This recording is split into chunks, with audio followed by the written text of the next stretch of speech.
Florida man, Florida and Texas, like bookends, kills wife, shoots stepdaughter in murder-suicide over TV argument days before Christmas. Crystal told her 12-year-old son to go call 911. So the 12-year-old flees to the neighbor's house in order to dial 911, and as he's leaving the house, he hears a gunshot. Deputies arrive in less than 5 minutes of the call for service, and when we enter the house, we see that Crystal Kenney, the wife of Jason, is shot in the head and dead. Apparently, she knew that his drinking and drug use was getting out of control. She wanted him to get help, turn to religion, either or both. Basically, as a loving wife should, she wanted him to do better, wanted him to be better. Maybe she held on to that hope for him for a little too long, and she should have just left for the safety of her family and herself. Investigators later found out that he was beating on her regularly. She never called the cops, maybe out of some misplaced sense of loyalty to her husband. Someone that can go from 1 to 10 for something so minor is a danger to everyone in the home. You never know what version of that person you're going to get, and clearly he was escalating. Tragedy occurred in Florida just days before Christmas after an argument over what to watch on television became deadly. On Monday, December 22nd, authorities received a call from a woman in Lakeland just before 11 p.m.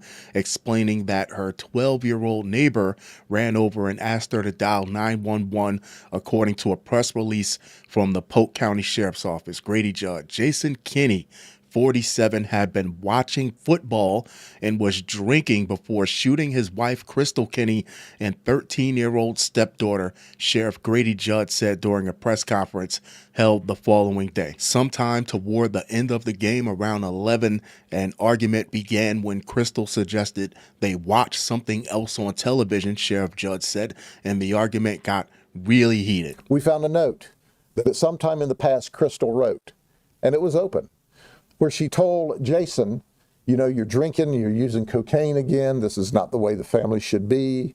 You need God. Crystal, by the way, goes to church every Sunday. We don't know when she wrote the note. It's not dated. There's no time. There's no indication, but it was open. So did she write it as they argued earlier in the evening, or had it been some period of time? We can't determine that. We also were able to talk to the 12-year-old, our Christmas miracle.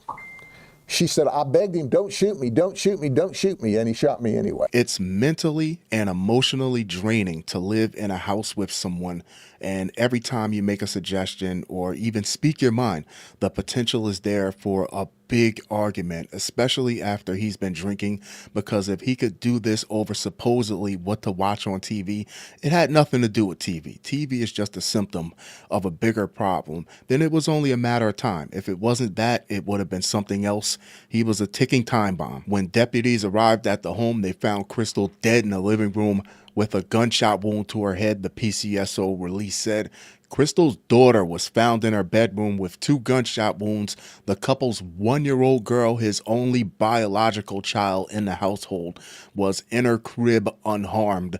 The teenage girl was shot in the shoulder and she's shot in the face, Sheriff Judd said during the press conference. We later learned the bullet in the face hit her on the bridge of the nose, went straight up and out of the top of her head. She is alive in critical condition but stable at Lakeland Regional Health and is alert and talking. That's a Christmas miracle, he added. Yes, it was. Jason shot her twice and intended to kill her. Yes, he did. After the shooting, the PCSO said that Jason fled the scene and called his sister to tell her that he'd done something bad, but that he was not going to jail. Pussy. He told her that she would see it on the news, the PCSO said. And I know you said he didn't have there hadn't been prior domestic violence related calls. Did he have any other, history of any sort of violence? No criminal history. So Kenney shot everyone in the home except for his biological child. And I don't quite know what the significance of that is, but possibly he was still present enough in that state of mind to know who he wanted to shoot. The daughter begged for him not to shoot her. He shot her anyway. The son left to call the cops, so he probably would have been shot also.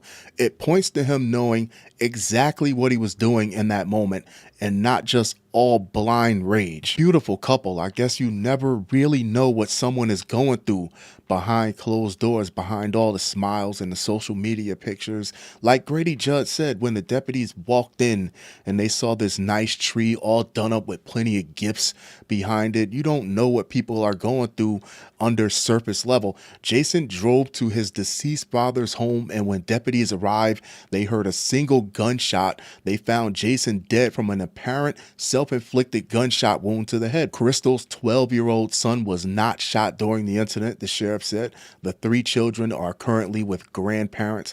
This is horrific, but destroying a family and the mental health of these children so close to Christmas is especially horrific. Sheriff Judd said in a statement, "We will do everything we can to help this family get through this difficult time." We talked to another family member, and that family member said, oh, he's been beating on her for a while. So we've checked our records to see if we received any calls at the residence, and we have not. He has never been arrested for domestic violence. Quite frankly, it's not surprising. Some women protect their husbands, and she never called on him. But apparently, he's been known for injuring her in the past. Of course, I love to hear your thoughts on this. I love to hear your opinions on this. You know what you do?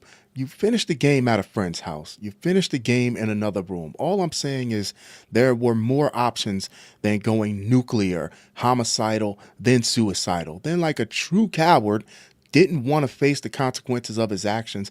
Why don't these nut jobs ever save folks the heartache and just shoot themselves first? Why is offing themselves always the last piece in the thought process? I believe they're cowards.